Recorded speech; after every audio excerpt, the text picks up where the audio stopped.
venerdì 7 novembre, buongiorno Sicilia, da Angelo Gagliano.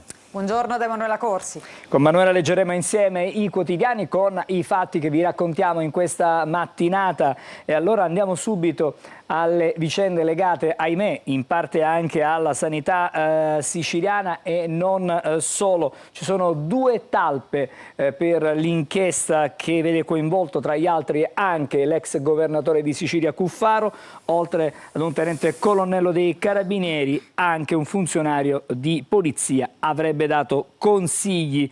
Vediamo un po' in questo servizio le ultime novità. Non una, ma ben due talpe. Oltre al tenente colonnello dei Carabinieri Stefano Palminteri, anche un funzionario di polizia applicato ai servizi segreti avrebbe dato consigli all'ex governatore siciliano Totò Cuffaro. Si tratta di Filippo Paradiso, anche lui nominato nelle 246 pagine dell'istanza della procura al GIP, nella quale si chiede di applicare gli arresti domiciliari a 18 fra politici e funzionari pubblici. Non solo talpe, ma anche politica. Vito Raso, storico collaboratore dell'ex presidente, parlando con terze persone racconta dell'intenzione di Cuffaro di ricandidarsi già nel 2027. Lui, Cuffaro, questa eventualità l'ha sempre negata in tutte le occasioni pubbliche. Intanto rinuncia all'incarico l'avvocato difensore proprio di Cuffaro, Claudio Gallina, una scelta di opportunità visto che anche lui è citato nell'ordinanza come organizzatore dell'appuntamento fra Cuffaro e il colonnello Palminteri. Si è poi autosospeso in queste ore il manager dell'ASP di Siracusa, Alessandro Caltagirone, ribadisce di essere estraneo ai fatti ma fa un passo di lato anche per effetto delle pressioni politiche. Prende le distanze da tutti gli altri indagati invece Saverio Romano con una nota dell'avvocato difensore Raffaele Bonsignore nella quale precisa che nei suoi confronti c'è soltanto un capo d'accusa e non l'intero sistema ricostruito dalla procura e invita la stampa ad evitare voli pindarici. E adesso andiamo da Emanuela. Allora Angelo, naturalmente la notizia è presente su tutti i quotidiani, è un po' l'apertura di tutti, soprattutto i quotidiani regionali. Partiamo da Repubblica Palermo, vediamo il titolo: Cuffaro, il piano segreto, vuole ricandidarsi a Palazzo d'Orléans. Così diceva Vito Raso, che è lo storico collaboratore appunto dell'ex governatore siciliano, intercettato dai carabinieri del ROS mentre parlava con un amico. Il leader dello Scudo Crociato e Saverio Romano intanto saranno interrogati il prossimo 14 novembre. L'accusa più grave è quella di associazione a delinquere.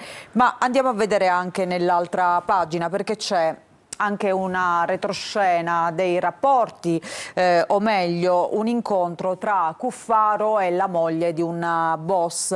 Intanto leggiamo: l'imprenditore legato ai mafiosi fece votare per la DC. Chi è questo imprenditore? Santo Castiglione, gestore del locale Calesa di Palermo. Per le comunali 2022 Cuffaro poté contare su un sostenitore molto influente, appunto questo Santo Castiglione, gestore di questo locale ritenuto vicino ai boss Capizzi di Villa Grazia. Dalle intercettazioni del ROS emerge che l'imprenditore andava a casa dell'ex governatore e poi diceva ai suoi collaboratori: Totò mi ha domandato la cortesia, gli servono 700 voti. Ma poi ci sarebbe stato appunto questo incontro con la moglie della boss, appunto Antonino Capizzi, lei si chiama Annalisa Serena Chisesi, che era entusiasta per incontrare appunto questo l'ex governatore, e diceva: io adoro Totò, sono innamorata di lui, grazie per avermelo fatto incontrare. Avrebbe detto proprio a questo Santo Castiglione, che è stato un po' la persona che il li mediatore, ha fatti, insomma, quelli sì, che li ha incontrare. fatti conoscere. Andiamo a vedere la Sicilia, che invece oggi scrive: il protocollo Cuffaro, bandi in anteprima alla lista dei 30 amici per i PM. L'ex governatore influenzava le decisioni politiche all'assessorato alla famiglia per rafforzare l'immagine della nuova DC. E poi abbiamo sentito anche nel servizio che c'è un'altra talpa. Si tratta di un ex poliziotto molto in alto nei servizi. Intanto in questa inchiesta che vede appunto tra i protagonisti Cuffaro c'è anche Saverio Romano. Il legale ha precisato indagato soltanto per un unico episodio, queste le precisazioni appunto del suo difensore. Andiamo a vedere invece la pagina della Gazzetta del Sud. Anche qui la trama dell'ex governatore tornare alla guida della regione. Il progetto sarebbe stato svelato dal suo braccio destro durante una conversazione intercettata appunto dagli investigatori. Le assunzioni pilotate intanto per il concorso all'ospedale Villa Sofia, sotto i riflettori le pressioni per indirizzare le scelte dei manager destinati a guidare ASP e aziende ospedaliere. Ma poi c'è un altro articolo sempre su questa pagina. A Cuffaro consegnato una mazzetta da 25.000 euro. Una busta con dentro 25.000 euro sarebbe stata consegnata appunto all'ex presidente della regione per sistemare le future gare d'appalto dei consorzi di bonifica. È uno dei passaggi più significativi del nuovo filone d'inchiesta che, accanto alle vicende sui concorsi e sugli appalti truccati nella sanità, porta la procura a chiedere per Cuffaro la misura degli arresti domiciliari e a contestargli la presunta tangente legata agli appalti del settore idrico assieme al deputato regionale Carmelo Pace, all'imprenditore Alessandro Vetro e al direttore generale del Consorzio di Bonifica Sicilia Occidentale Giovanni Giuseppe Tomasino. Le microspie hanno registrato il dialogo con un imprenditore che non lascerebbe spazio a fraintendimenti, quindi nonostante lui abbia detto io non ho mai intascato insomma un euro, però pare che da queste intercettazioni sia emersa anche una mazzetta da 25.000 euro. Allora, la sanità, abbiamo parlato a lungo anche di sanità con l'inchiesta Cuffaro, ce n'è un'altra di inchiesta che scuote la sanità siciliana, perché la Procura di Palermo continua a indagare sul filone dedicato a Sorella Sanità bis.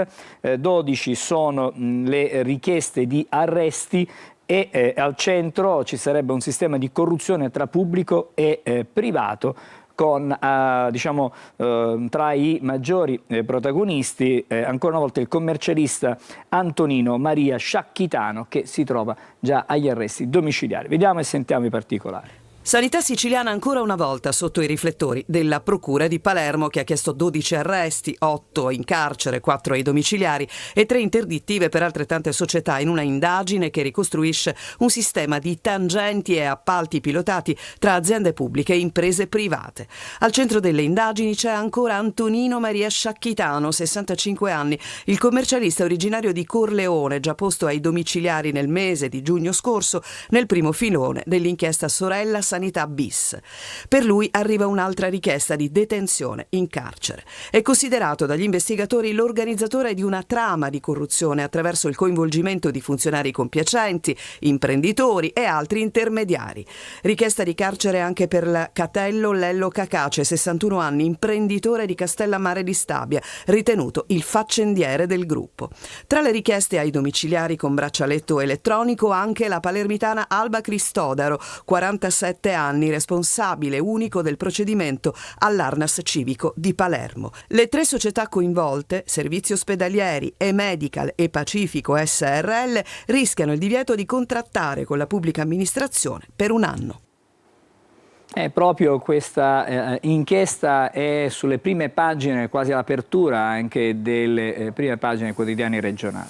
Vediamo il Giornale di Sicilia che appunto apre con questa notizia: scandalo sanità, chiesti altri arresti, fari puntati su appalti e tangenti, si allarga l'inchiesta che ha portato appunto ai domiciliari Sciacchitano, il commercialista che era già stato al centro di un'altra inchiesta. Andiamo a vedere all'interno invece della Gazzetta del Sud il mercimonio della sanità pubblica. La procura chiede altri 12 arresti, tangenti per appalti truccati, le collusioni con imprese private. Al centro delle indagini c'è ancora Antonino Maria Ninni Sciacchitano, di 65 anni, commercialista di Corleone, appunto già ai domiciliari. La cricca aveva orientato le gare per fornire materiale chirurgico, macchinari e servizio di lavanderia. E ancora vediamo su Repubblica Palermo, maxi inchiesta su appalti in sanità, 12 richieste di arresto, il nuovo filone dell'indagine su Sciacchitano, nel mirino manager e alti burocrati, gare truccate al Civico e al Villa Sofia, sotto accusa anche una funzionaria e un provveditore. Per il commercialista appunto Sciacchitano che vediamo in questa fotografia già ai domiciliari, sospettato di essere il regista, la procura chiede il carcere. E poi ti faccio vedere anche altre due notizie, Angelo, perché chiaramente il caso Cuffaro più questo ennesimo scandalo della sanità, chiaramente c'è un governo regionale che trema. E allora andiamo a vedere sempre su Repubblica Palermo, a pagina 4, per Schifani l'ora più difficile, ma il governatore, nonostante questi continui scandali che stanno emergendo, dice: io non voglio fermarmi. Il Presidente ha convocato una giunta straordinaria, ma fa sapere che non intende dimettersi. Salteranno i dirigenti indagati. Questa è la promessa di Schifani. Tensione intanto nel vertice di maggioranza, Fratelli d'Italia ed MPA che vanno all'attacco. E poi sulla Sicilia invece le reazioni a Roma di quello che sta accadendo nella nostra regione. Questo è soltanto l'ultimo di una lunga serie di episodi, soprattutto con la sanità sempre al centro dell'attenzione. Con Meloni furiosa si riapre il caso Sicilia.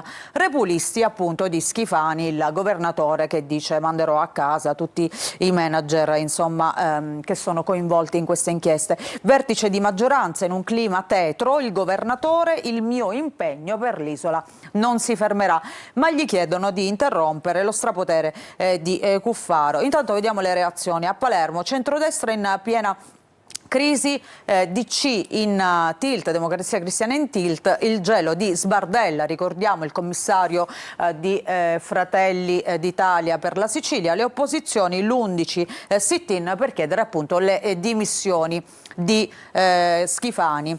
A Bruxelles il Presidente ha già la lista dei dirigenti da sospendere. Ricordiamo che appunto Schifani è stato a Bruxelles, oggi giunta straordinaria per decisioni importanti. A Roma, nervosismo al vertice di Fratelli d'Italia. Noi vi avevamo avvertiti, l'asse con Lombardo e l'idea di una forte discontinuità. Quindi insomma è un governo che scricchiola un po' da tutte le parti, con un'unica certezza, quella di Schifani che vuole andare avanti, ma vedremo naturalmente se ci saranno le condizioni, i numeri e soprattutto anche la posizione di Giorgia Meloni, che avrà sicuramente un peso importante, non indifferente. Bene, adesso voltiamo pagina, andiamo a Capizzi. Ieri il paese intero si è fermato per l'ultimo saluto a Giuseppe Di Dio, commozione dell'intera comunità per il giovane assassinato, pensate, per errore la scorsa settimana, nella sera tra sabato e poi domenica. Vediamo il servizio. La bara bianca, tanti fiori, il silenzio di un paese, di una comunità, la melodia straziante della banda cittadina che accompagna il feretro, sin dentro la chiesa, il santuario di San Giacomo gremito di persone. Capizzi si è fermata per l'ultimo saluto a Giuseppe Di Dio, il sedicenne ucciso scorso sabato da un colpo di pistola non destinata a lui. I funerali sono stati celebrati dal vescovo di Patti, Monsignor Guglielmo Giombanco, che durante l'omelia ha rivolto parole forti in particolare ai tantissimi giovani presenti nel santuario. Ha chiesto che la morte di Giuseppe non sia vana, un messaggio di dolore e di speranza ha attraversato la Chiesa. L'invito del vescovo è stato quello di trasformare il lutto in impegno, la rabbia in responsabilità collettiva. Le morti non sono tutte uguali, come non sono uguali i percorsi di vita, ma morire così giovani, senza un motivo, è assurdo. E poi abbiate la forza e il coraggio di dire no a proposte che promettono tutto ma vi tolgono tutto, impedendovi di essere felici. Non permettete a nessuno di rubarvi la gioia della vita. Questa, ha aggiunto, è una comunità smarrita che chiede sicurezza con azioni incisive. Quindi l'uscita della bara dalla chiesa.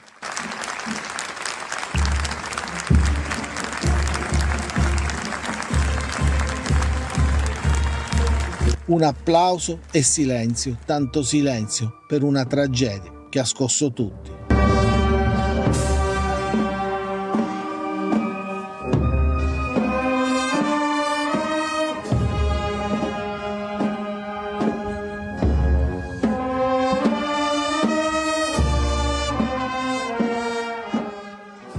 È purtroppo una tragedia non isolata, quella capitata al giovanissimo Giuseppe Di Dio. Purtroppo si ripetono le morti di giovanissimi, fra le altre cose per mano di coetanei e in maniera gratuita.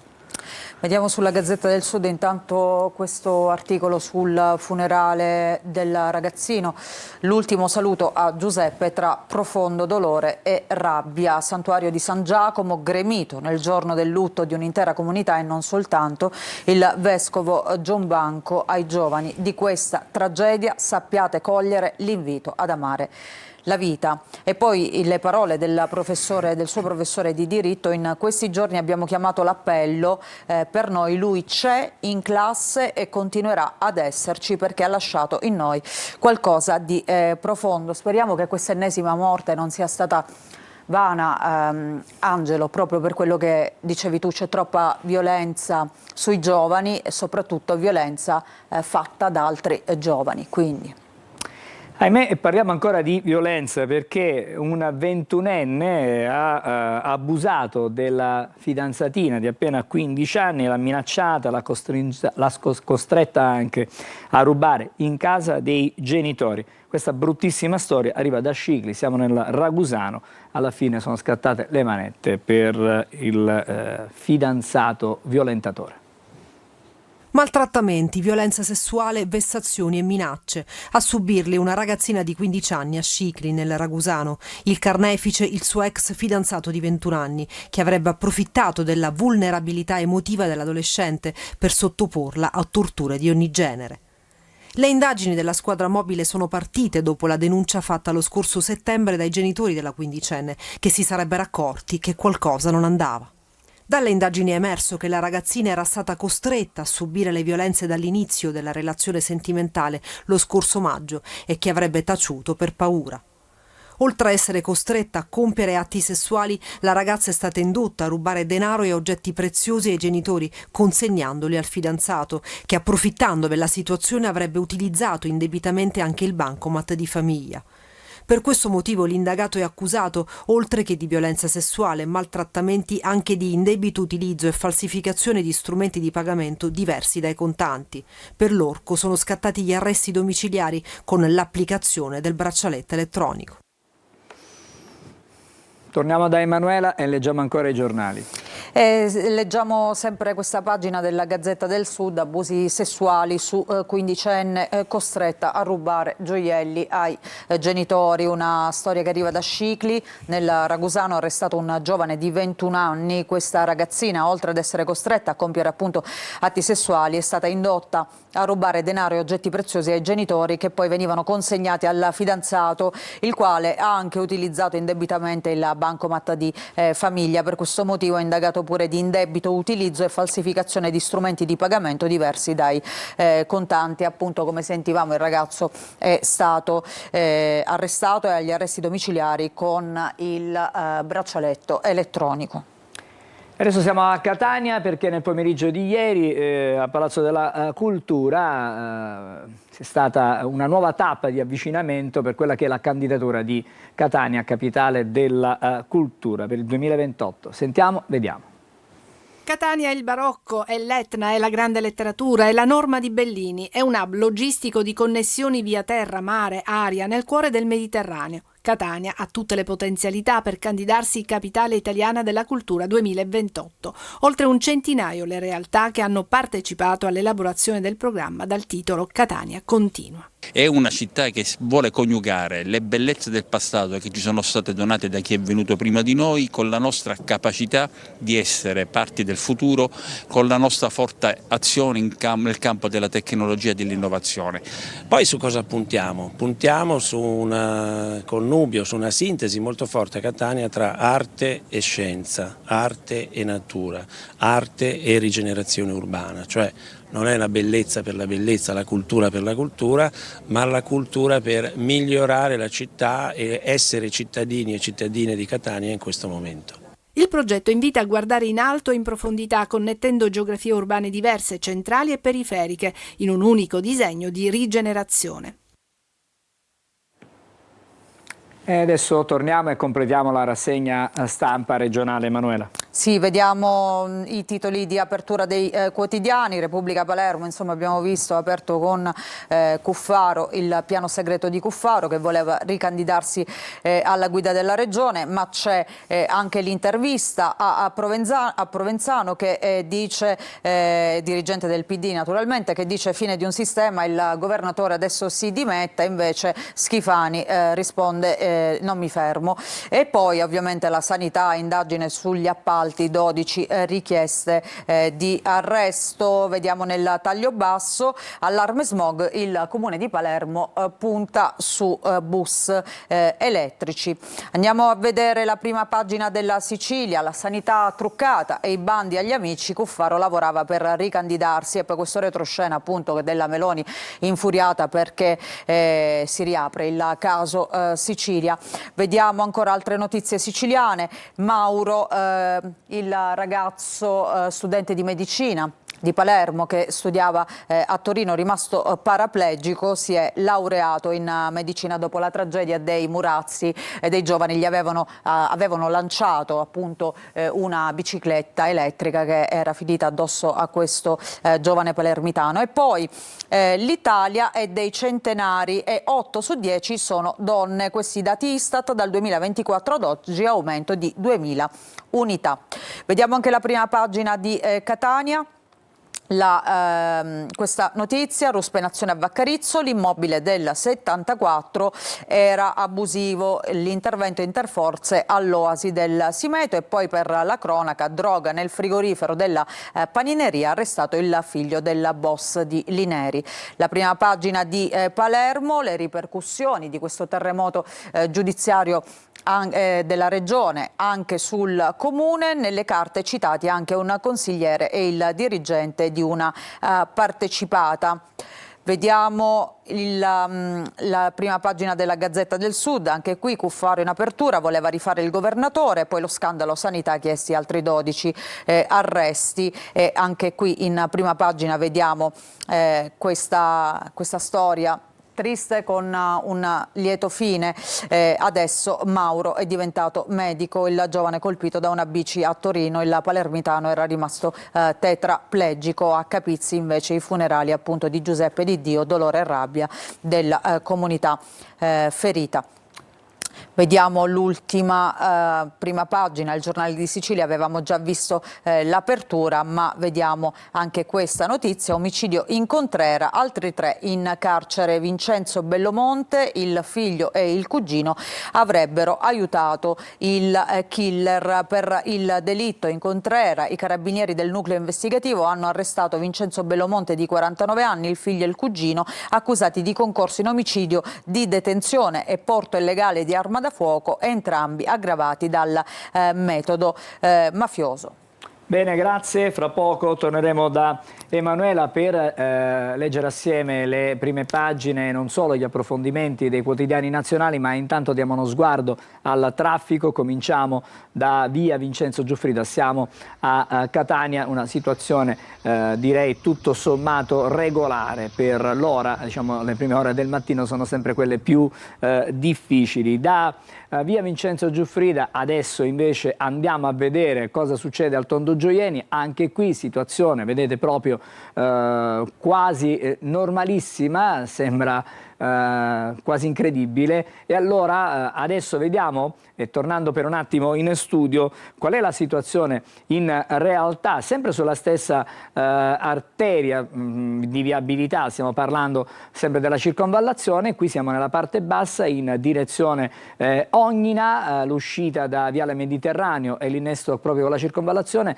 Dall'altra parte vedete invece la circonvallazione in direzione Ognina e poi l'ingresso per via Vincenzo Lorenzo Giuffrida e per la tangenziale di Catania. Adesso ci mostrano anche dalla regia le immagini dell'Etna, un'Etna che viene sicuramente coperta, offuscata dalle nuvole nere, che non lasciano presagire nulla di buono per la giornata di oggi. Vediamo la stessa Etna da Taormina, dove il cielo è sì nuvoloso, ma certamente sembra un po' meno nero, almeno in questo momento. Il golfo di Taormina è una splendida immagine, chiaramente, di questa giornata, che non è però assolutamente, anzi per niente, assolata. Ci fermiamo appena qualche momento e poi torneremo di nuovo, come detto, con la rassegna stampa, stavolta quella nazionale.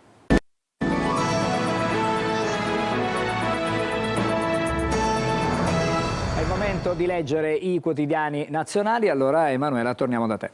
Sì, oggi in primo piano c'è la manovra finanziaria un po' su tutti i quotidiani e l'apertura, soprattutto dopo i rilievi di Banca Italia. Allora andiamo a vedere subito il Corriere della Sera. Manovra, duello sui redditi.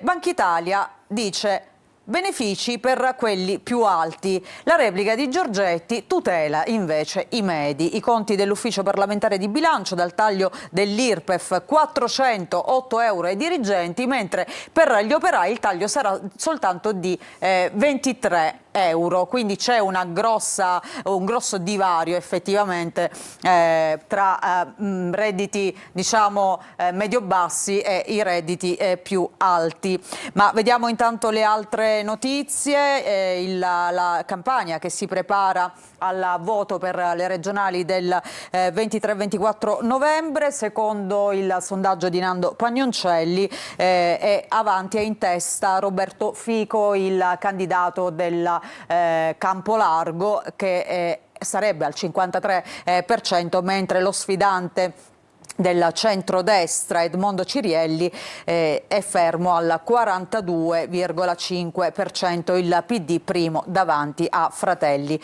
d'Italia.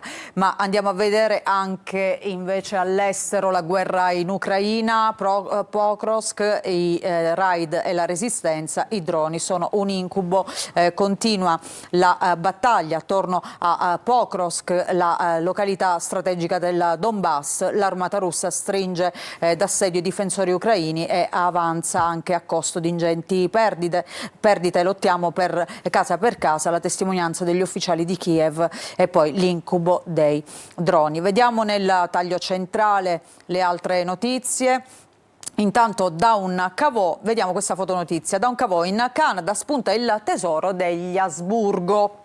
I gioielli erano spariti nel 1921, c'è il diamante appartenuto anche ai medici e qui vediamo appunto questi gioielli. E poi a Varese, la strage del 98, l'assassino in fuga, vi dico perché, mail da un luogo segreto. Andiamo a vedere la prima pagina di Repubblica. Dicevamo oggi la manovra finanziaria in primo piano, la manovra che premia solo i ricchi, scrive Repubblica. IRPEF, la denuncia di Banca Italia e Istat. Giorgetti, il taglio invece tutela i redditi medi. Quindi il ministro difende questa manovra dicendo che è fatta appunto per il ceto medio e non per i ricchi. Al Mastri si muove il Copasir, il PD governo mente su date, si ritorna a parlare del caso Al Mastri, appunto, che non è chiuso. Ricordiamo il generale libico che era stato fermato a Roma ma poi era stato, anziché arrestato, rimpatriato con un volo di Stato in Libia. Il Copasir lo riapre, convocherà il sottosegretario alla presidenza del Consiglio Alfredo Mantovano. L'opposizione attacca la versione del governo sul torturatore libico arrestato 2 giorni fa a Tripoli, incoerenza sulle date.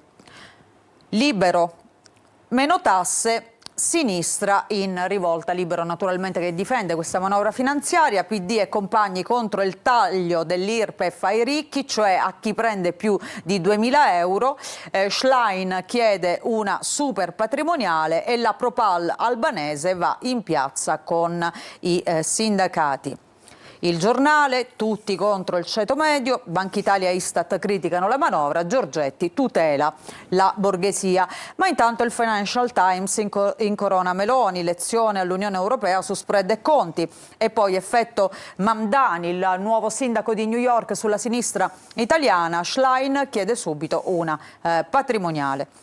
Vediamo il Manifesto che scrive beati i ricchi, la legge di bilancio redistribuisce al contrario, dai poveri verso chi ha di più, a certificarlo sono Istat, Banca Italia e l'Ufficio parlamentare di bilancio che nelle audizioni al Senato bocciano la manovra di Meloni. Dalla nuova IRPEF 408 euro all'anno in più ai dirigenti, 23 agli operai.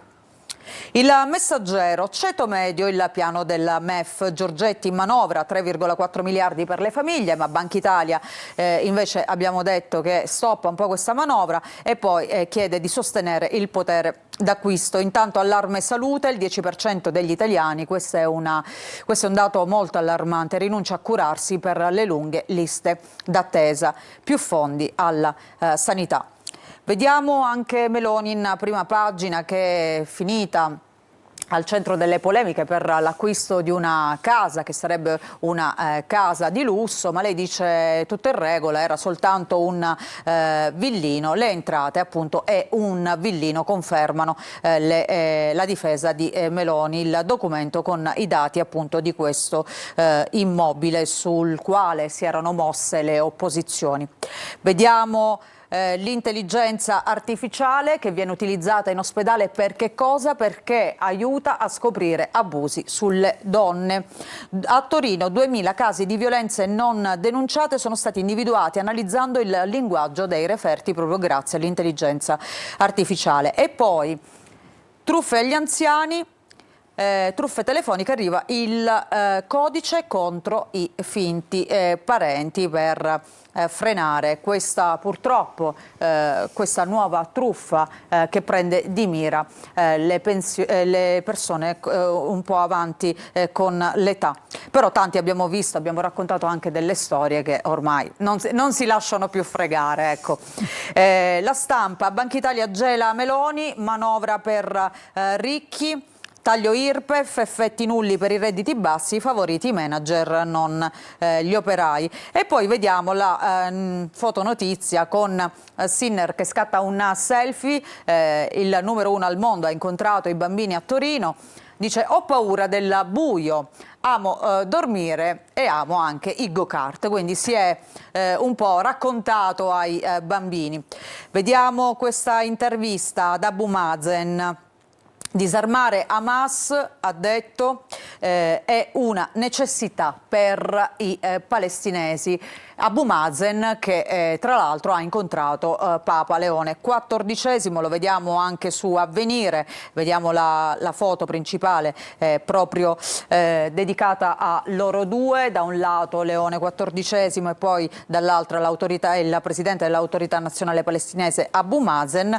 Europa e Santa Sede garanti per la pace. Anche qui intervista da Abu Mazen, ieri dal Papa, oggi sarà da Meloni, la via due popoli, due stati è l'unica percorribile. Ancora il resto del Carlino, vediamo. Anche qui, insomma, abbiamo visto che la manovra è proprio l'apertura di tutti i quotidiani oggi, soprattutto questo scontro sull'IRPEF, perché avvantaggerebbe appunto questi tagli, avvantaggerebbero diciamo i ceti più favoriti, quindi quelli medio-alti e non quelli medi, come dice invece appunto il nostro ministro Giorgetti. Vediamo il Sole 24 Ore. In alto in 9 mesi, cassa integrazione in aumento più 18%. Tra gennaio e settembre autorizzate 429 milioni di ore, pari a 275 mila occupati. Persi 1,3 miliardi di montesalari, soffrono soprattutto la meccanica e la metallurgia. Non so se abbiamo ancora il tempo di vedere qualche altra notizia. Un'ultima prima pagina? Un'ultima prima pagina, e allora vediamo il Fatto Quotidiano. Non c'è solo la legge di bilancio in primo piano, piano, ma anche la riforma della giustizia. Il Fatto Quotidiano spesso torna su questo tema. Nordio affama la giustizia e compra sentenze a peso. 200 milioni tagliati, cottimisti ingaggiati a 10.000 euro ogni 50 verdetti. Altro che carriere, fallito il 40% dei tempi nel civile per il PNRR, ora recluta volontari. Bene, grazie a Emanuela. Adesso noi ci fermiamo, c'è una breve sosta e poi il primo ospite della nostra mattinata.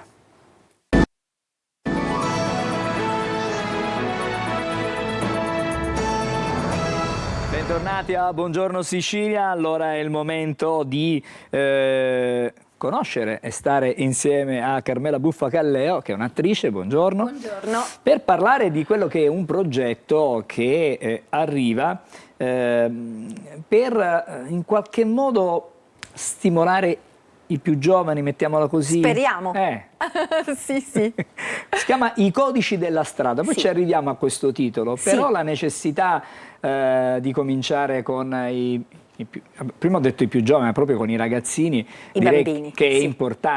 È importante perché si possono riscoprire, si può riscoprire tanto.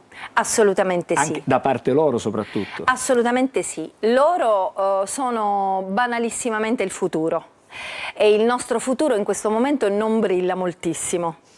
Allora c'è un grande lavoro da fare con i bambini e con i ragazzi, con i più giovani, con gli adolescenti. Questo è il lavoro che ho fatto in questi 2 laboratori che mi sono stati appunto commissionati da Zoo,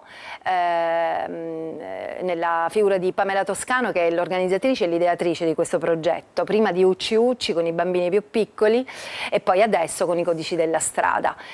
Credo che utilizzare il teatro come linguaggio culturale che nella sua complessità incredibilmente arriva al cuore dei ragazzi sia una cosa importantissima proprio oggi, in cui davvero la comunicazione e la relazione sono ridotte al minimo. E i codici della strada ha a che fare proprio con queste relazioni? Assolutamente sì. Quando diciamo codici della strada certamente non ci riferiamo al codice. Diciamo, esatto. Ogni giorno siamo sulle auto, ci mettiamo, Esatto, non sono le regole del codice della strada, ma sono altre regole. No, esatto. Il codice della strada è proprio il linguaggio verbale e non verbale che viene utilizzato, ahimè, tutti i giorni, soprattutto nei quartieri, che è un linguaggio spesso aggressivo, spesso violento, spesso prevaricante. Allora bisogna cercare di fare un lavoro al contrario, pur utilizzando determinati gesti che sono, diciamo, nell'uso comune, nel nostro uso comune, noi siciliani poi in particolar modo, la nostra gestualità è veramente grande. Utilizzare quei gesti, trasformarli e trasformare quella che può essere la comunicazione di tutti i giorni, arrivare ad una comunicazione che parla di relazione.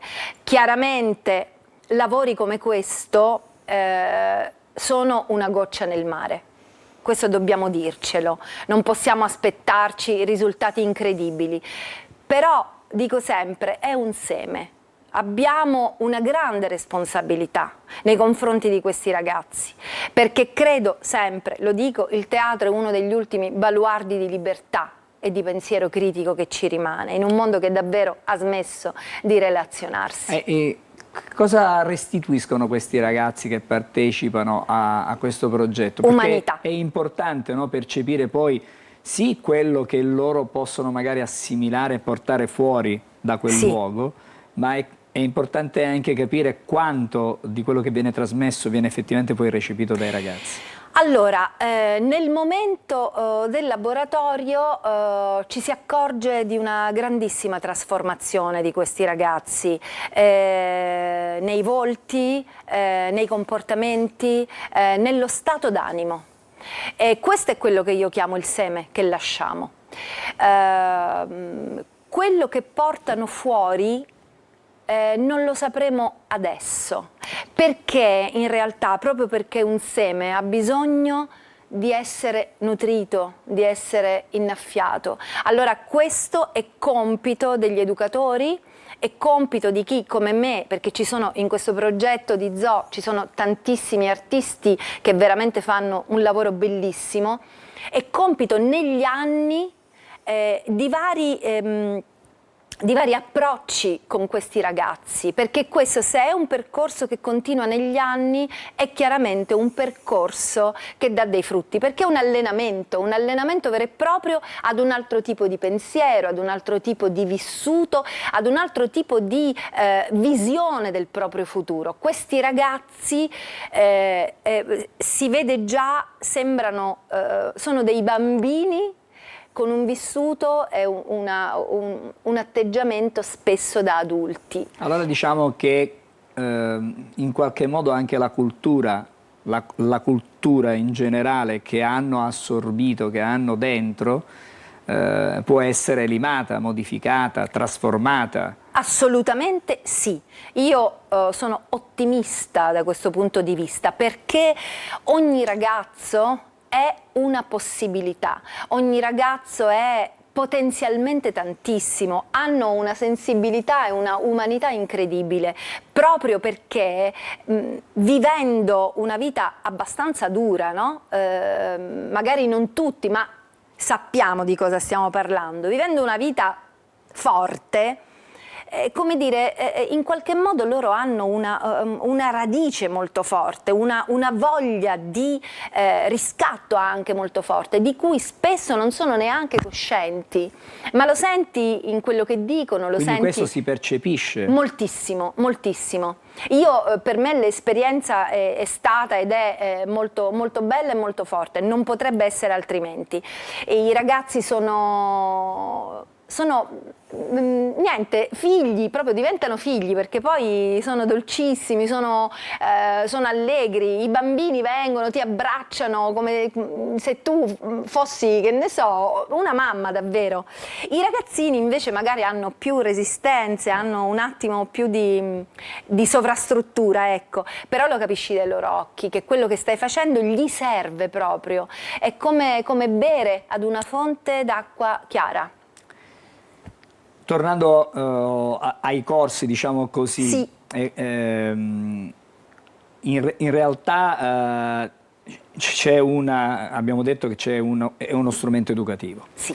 E quindi questi ragazzi, una volta usciti, tornano proprio alla loro realtà.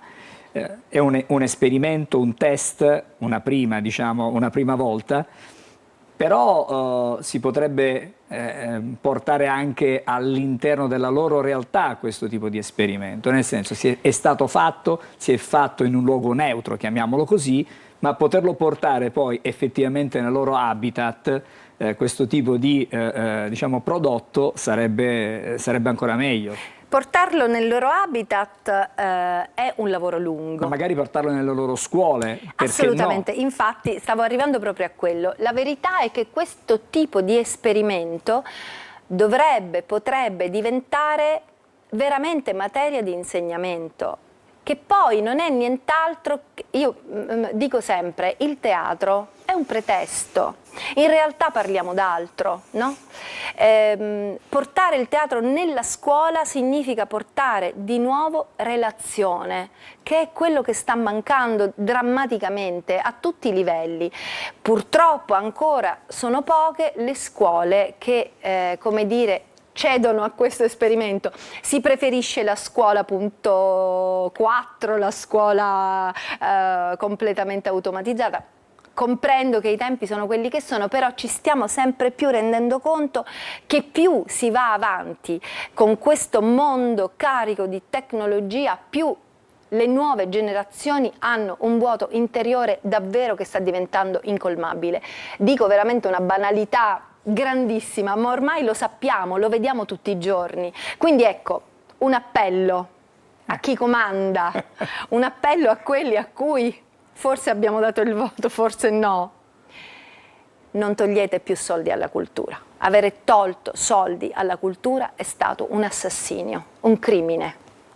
Questo è un bellissimo appello. potremmo magari tornare sul tema, approfondire proprio sul campo per vedere effettivamente che cosa succede. È un'idea, la lanciamo, vediamo un po' che cosa si può realizzare. Grazie però per essere stata con noi a Carmela Buffa Calleo, attrice, e diciamo ci ha parlato dei codici della strada, che non hanno niente a che vedere veramente sulla strada con l'automobile eccetera eccetera, ma parliamo dei ragazzi che dalla gestualità che c'è sulla strada poi riportano e fanno la loro cultura, apprendono la loro cultura. Grazie ancora. Grazie. Fra poco ci collegheremo con Palermo perché torneremo a parlare dello sciopero dei farmacisti. Restate insieme a noi a Buongiorno Sicilia.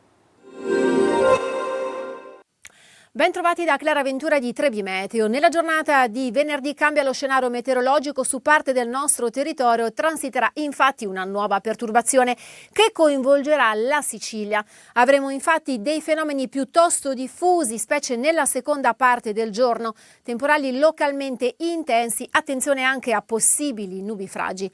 Tenderà dunque a rinforzarsi anche la ventilazione, specie sulle zone costiere, con mari via via sempre più mossi, e le temperature massime andranno via via calando, specie nelle aree interne, mentre sulle zone costiere ancora si raggiungeranno i 21-22 gradi. Tornano poi ampi spazi assolati nella giornata di sabato, da segnalare però qualche locale goccia di pioggia in mattinata, specialmente sul comparto centro-occidentale. Temperature massime diurne che non subiranno particolari variazioni. Vi anticipo poi che nella giornata di domenica sopraggiungerà una nuova perturbazione. Tutti i dettagli in merito sull'app di Trebi Meteo.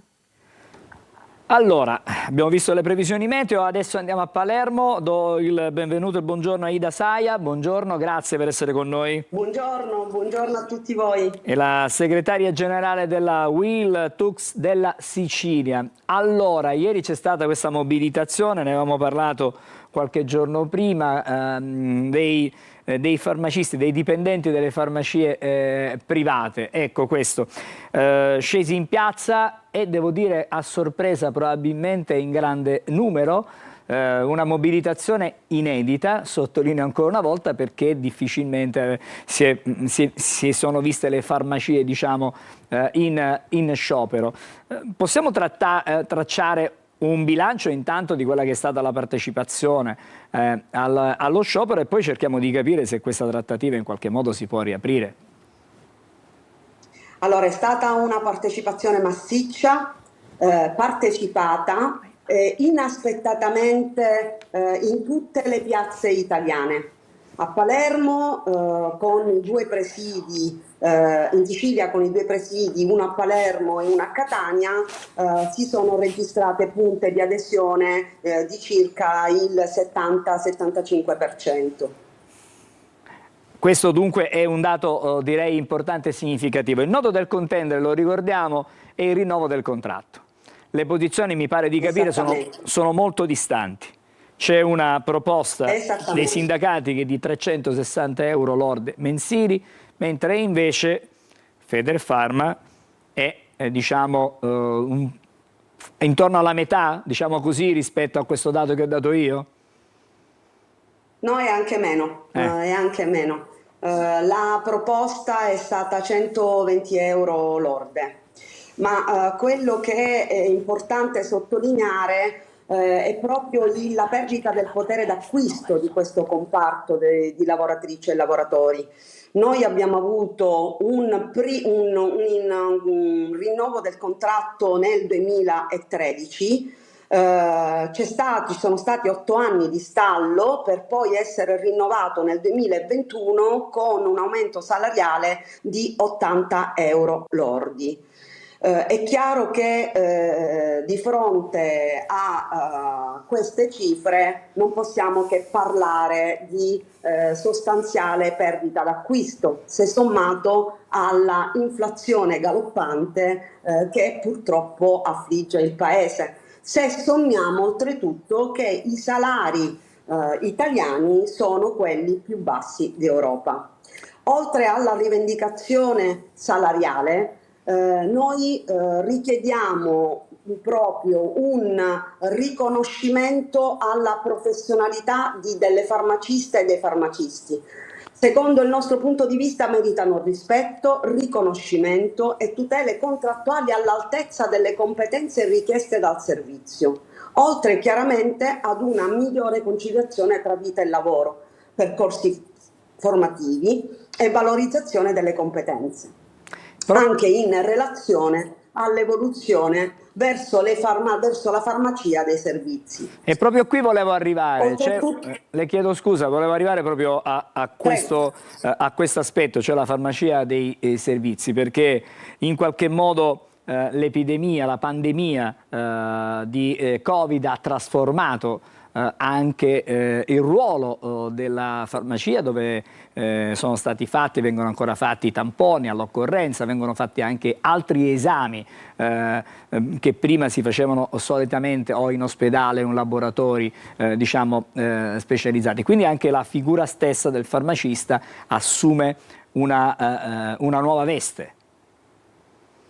Assolutamente sì. Noi adesso non abbiamo più il farmacista che offre prodotti da banco, noi abbiamo il farmacista che è chiamato ad offrire dei servizi quali la misurazione della glicemia, piuttosto dell'elettrocardiogramma, i test allergici. Sono tutte professionalità che vengono richieste a questo personale altamente qualificato, ma che di fatto non viene riconosciuto rispetto al trattamento salariale. Torno di nuovo sulla questione che avevo prima sollevato. Lo sciopero è servito in qualche modo a stimolare la controparte e magari riaprire il tavolo e risedersi con nuove posizioni, magari, che ne so, limando da una parte e dall'altra si può trovare un punto di incontro?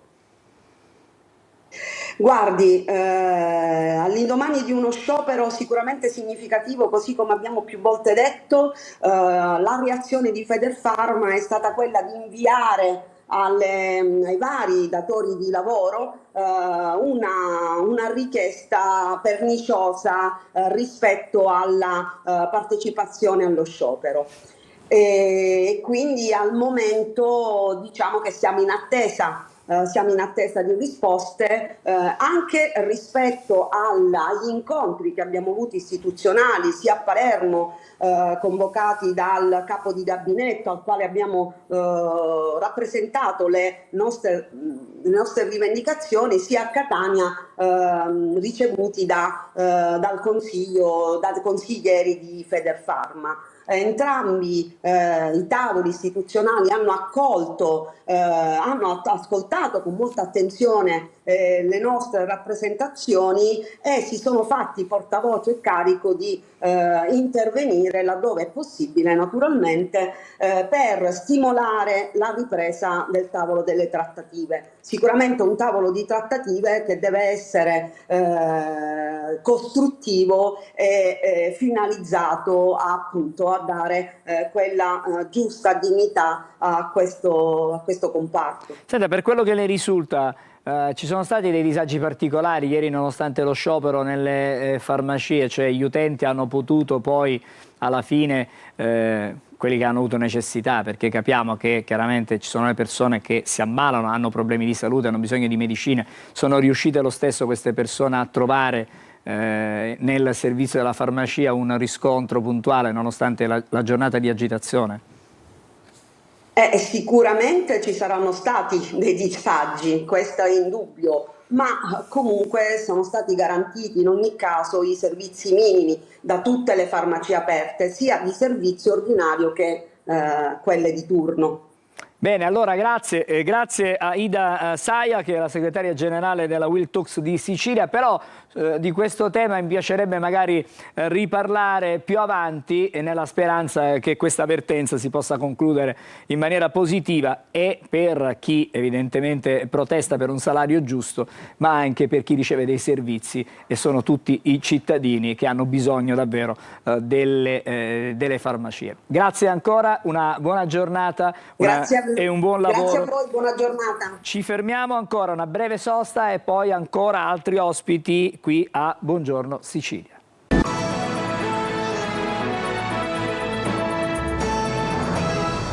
di nuovo a Buongiorno Sicilia. Allora salutiamo e ringraziamo padre Massimiliano Parisi, buongiorno. Buongiorno. Che è il direttore del progetto Pulcherrima, cioè per chi ha reminiscenze latine, bellissima. E allora vediamo di scoprire questo progetto bellissimo, direi io, assieme a lei. Questo progetto quando è nato, perché è nato? Allora, Pulcherrima, come accennava lei, è un progetto culturale che cerca di coniugare arte, bellezza e spiritualità. Il progetto, così in questa ultima veste, è stato avviato già da circa 1 anno e mezzo, però è stato ufficializzato attraverso un gesto simbolico compiuto da Sua Eccellenza l'Arcivescovo Monsignor Luigi Renna la settimana scorsa, e quindi si è dato il via a questa attività culturale che cerca di mettere insieme diverse chiese del centro storico della città di Catania, della nostra città. Quindi è un progetto culturale ma che sfocia anche nel turismo. Anche perché già da diversi Stiamo anni vedendo delle immagini, sì, ci sono delle immagini, queste sono immagini prese dalle terrazze della cupola dell'Abbadia di Sant'Agata. E infatti questo progetto nello specifico mette in rete alcuni siti del nostro centro storico, l'Abbadia di Sant'Agata, la chiesa di San Giuseppe al Duomo su via Vittorio Emanuele, che è stata risistemata dopo quasi un secolo di semi-abbandono, è stata riaperta e lì adesso si svolgono anche attività culturali e delle mostre. Poi vi è un terzo edificio di culto, che è la chiesa di Sant'Agostino, comunemente nota ai catanesi come chiesa di Santa Rita, all'interno della quale si sta lavorando per consentire nuovamente ai cittadini e ai turisti di poter scendere nelle sale sepolcrali. Ce ne sono ben 7 che sono esattamente sotto il piano dell'aula liturgica. Vi chiedo scusa se la interrompo, non è soltanto un recupero architettonico? No, è un recupero anche, è un percorso che parte, diciamo, dalla dimensione del sacro, per offrire poi a tutti, anche ai turisti, a chi non crede, un percorso di riscoperta culturale, perché anche attraverso l'analisi del sottosuolo, attraverso la possibilità di scoprire com'era Catania prima del terremoto del 1600, si offre una possibilità culturale certamente non indifferente. Quante sono gli edifici di culto, le chiese in particolare, che sono coinvolte in questo progetto? Quelle coinvolte nello specifico in questo progetto sono 5. Badia di Sant'Agata, la chiesa di San Giuseppe al Duomo, la chiesa di Santa Rita, la chiesa della Santissima Trinità e la chiesa di Santa Maria dell'Aiuto, con annessa una copia della Casa di Loreto, della Santa Casa di Loreto, che devo dire è poco conosciuta, ma è invece pregevole da un punto di vista artistico. Peraltro proprio quest'ultimo edificio, che è stato il 27 dicembre scorso coinvolto in un incendio, è stato restaurato e speriamo tra qualche settimana di poterlo riconsegnare in una veste nuova e forse anche più bella, dopo tutte le attenzioni che sono state date, impiegate per il recupero di questa struttura. Grazie anche alla collaborazione della Sovrintendenza per i beni culturali possiamo rioffrirlo nuovamente alla città. Ma è possibile già adesso visitare? Sì, già. Ci sono degli orari prestabiliti? Ci sono degli orari, c'è un sistema di biglietteria collegata tra i vari siti, ed è proprio attraverso i proventi che ne sono derivati da questa biglietteria che è stato possibile lavorare su tutti questi luoghi e poterli nuovamente rioffrire alla città. Un'opera attenta perché, come lei può ben intuire, ci sono tanti aspetti da tenere in considerazione, soprattutto di natura fiscale, ma grazie anche alla collaborazione di tecnici specializzati nel settore siamo riusciti a cucire un'offerta un po' tenendo conto delle esigenze e della natura degli edifici che via via andiamo a ristrutturare. Allora significa questo che c'è un progetto che prosegue, che certo, non si ferma diciamo, a quello che è già stato fatto, ma è in evoluzione. C'è un progetto che prosegue, che è in evoluzione e che ha già coinvolto, ciascuno secondo le proprie poi esigenze, ha coinvolto anche altri partner che collaborano con noi, alcune fondazioni, anche alcune attività commerciali che soprattutto per i turisti offrono anche dei servizi, dei prodotti a tutta questa gente che, partendo dalla chiesa Abbadia di Sant'Agata, poi si muove all'interno del centro storico e quindi cammina, passeggia per le vie principali della nostra città, la Piazza Duomo, via Garibaldi, via Vittorio Emanuele. È una sorta di circuito. È una sorta di circuito, esattamente, una sorta di circuito al quale speriamo che possano anche prendere parte anche delle istituzioni, diciamo, civili, l'amministrazione comunale con tutti i siti, o anche quella regionale con i siti che gestiscono, perché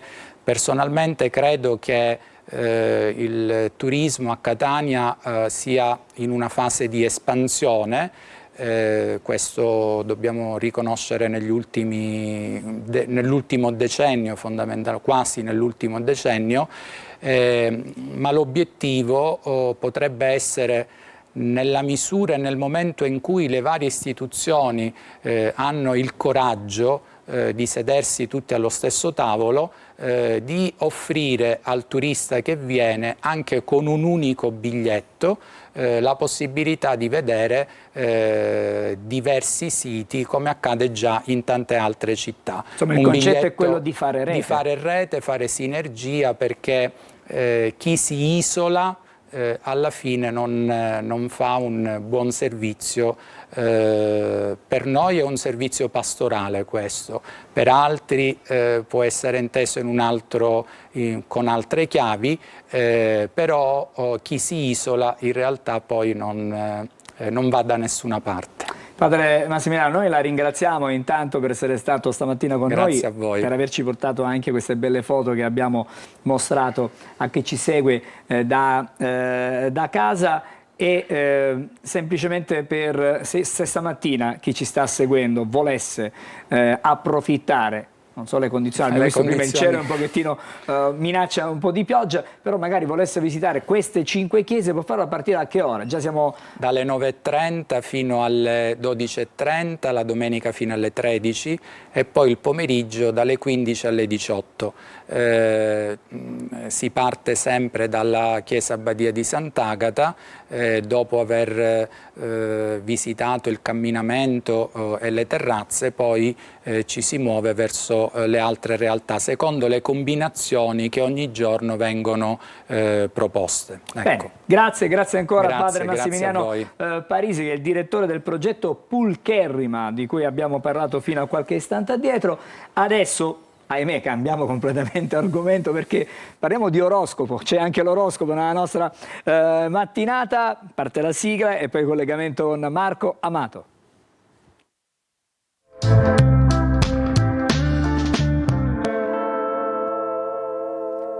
Buongiorno a Marco Amato. Allora siamo nel fine settimana, buon caffè intanto con una tazzina particolare che è molto intonata, vedo anche la tua maglietta con ogni camicia. Scusami, che cosa ci dici per questo fine settimana? Qual è il programma?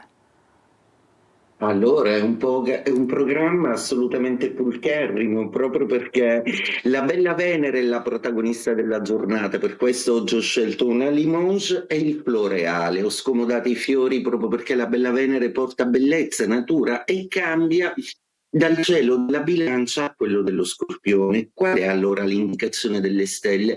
Tutto si fa un pochino più intrigante, creativo, passionale. Venere in Scorpione è un po' misteriosa, ma il fine settimana prevede anche una luna che dai gemelli uraniana passa a un più calmo e dolce Cancro. Quindi come sarà la settimana dei segni zodiacali? Ve lo racconto. Ariete, dunque per voi questo fine settimana inizia benissimo perché Venere non è più in opposizione, quindi una maggiore possibilità di dialogo in amore, una morbidezza maggiore, perché dal cielo della Bilancia non si oppone più. Mentre invece potenzia proprio i centri marziani, per cui gli Ariete sono molto più liberi e disponibili in amore, soprattutto chiariscono con il partner. Toro, per voi Venere è un pianeta fondamentale e si oppone però con questa entrata in Scorpione.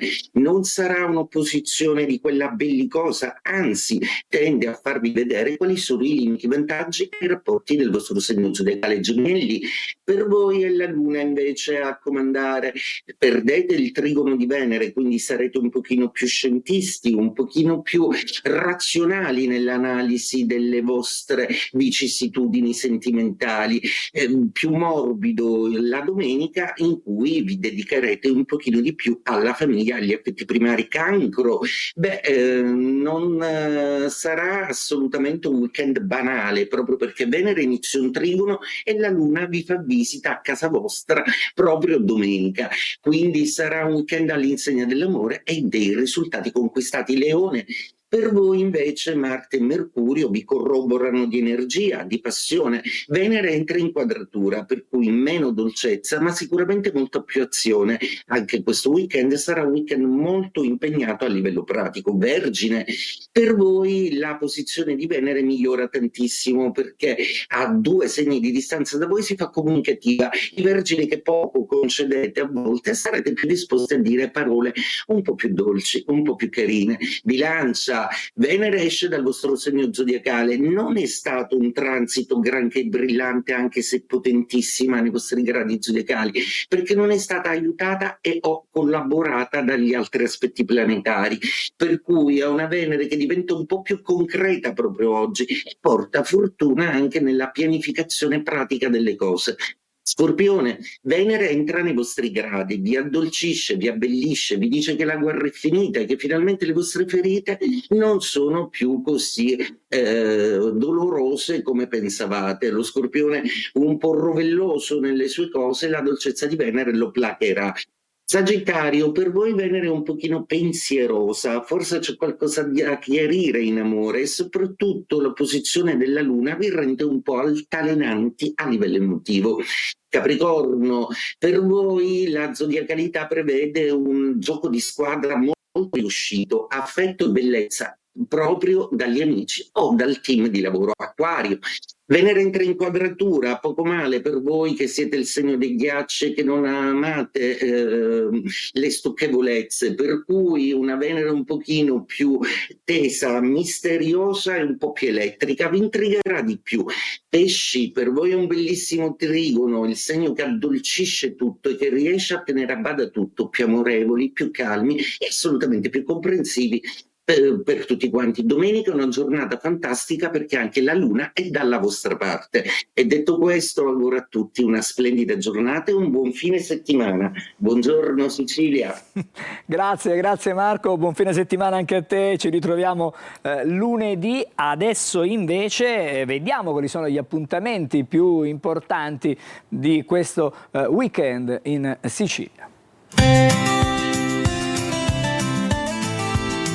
Weekend in Sicilia, tutto il meglio degli eventi da non perdere.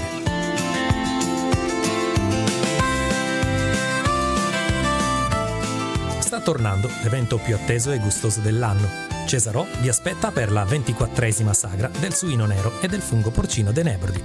2 weekend imperdibili con show cooking, musica, spettacoli itineranti, animazione e le imperdibili degustazioni dei sapori autentici dei Nebrodi. Non mancare! A Paternò, l'8 e il 9 novembre, si terranno diversi eventi legati alla figura della pittrice Sofonisba Anguissola, nell'ambito del 20° Memorial Mariano Ventimiglia. Un'ampia iniziativa volta a celebrare e far conoscere l'arte e il periodo paternese di Sofonisba, dove è possibile inoltre visitare una mostra nella sua unica opera siciliana certa, la Madonna dell'Itria, custodita nella chiesa dell'ex monastero. Per gli appassionati della musica d'autore, Catania ospiterà il concerto di Nicolò Fabi venerdì 7 novembre al Teatro Metropolitan. Nicolò Fabi farà tappa in Sicilia con il suo acclamato tour Libertà negli occhi, venerdì 7 novembre al Teatro Metropolitan di Catania, una location storica perfetta per accogliere l'intensità e la poesia delle sue performance. In provincia di Messina, ad Altolia, un incantevole borgo messinese, si svolgerà la Sagra Profumi d'autunno ad Altolia, un evento dedicato ai prodotti e piatti tipici della stagione, con stand di degustazioni, spettacoli folcloristici e musicali, sabato 8 novembre dalle 16 alle 23. E per un tocco di dolcezza, Palermo si trasforma nella capitale del gelato artigianale, il Shebert Festival internazionale del gelato artigianale. Ospiterà in piazza oltre 50 maestri gelatieri, deliziando i visitatori dal 7 al 10 novembre, con musica e spettacoli. A Palermo, la domenica si arricchisce di emozioni al Teatro Politeama con Voglio vederti danzare, uno spettacolo toccante interamente dedicato alla musica e alla poetica del grande Franco Battiato, in scena domenica 9 novembre. Nel cuore della provincia di Trapani, il comune di Poggioreale si prepara a celebrare le sue tradizioni con l'evento Il gusto delle radici.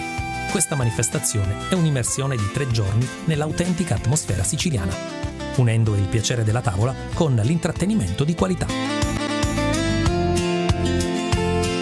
Venerdì 7 novembre sarà un appuntamento imperdibile per gli amanti della grande musica italiana e del teatro. Luigi De Biase porterà sul palco di Caltanissetta il suo acclamato spettacolo Rose rosse per te, un intenso omaggio dedicato alla carriera e al repertorio di Massimo Ranieri. E anche per questo fine settimana è tutto. Vi auguriamo un buon weekend.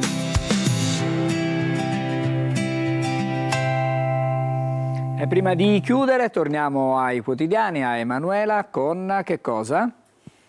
Di uno dei concorsi più importanti del mondo, Miss Universo, perché c'è questo episodio, la rivolta delle Miss Universo dopo gli insulti ad una collega. A Bangkok il direttore del concorso si è rivolto irrispettosamente alla rappresentante del Messico che si chiama Fatima Bosch, che vediamo in questa foto, una ragazza splendida. Le ha detto sei un idiota, e le altre concorrenti hanno lasciato tutta la sala dell'hotel. Poi però sono arrivate le scuse dell'organizzazione, quindi belle, intelligenti e anche insomma di carattere.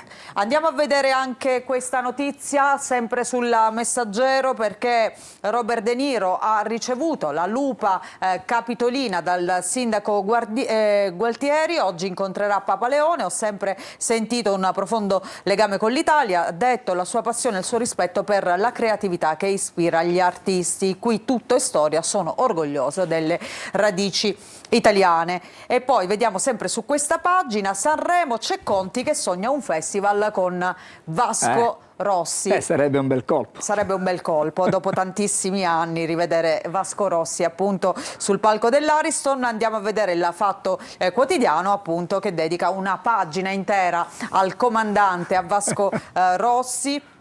Vasco, c'è chi dice sì alla vita, ora illumino l'oscurità, ci roviniamo i giorni, malessere è ciò che conta, quanto te ne accorgi è gioia. Queste le parole appunto di Vasco.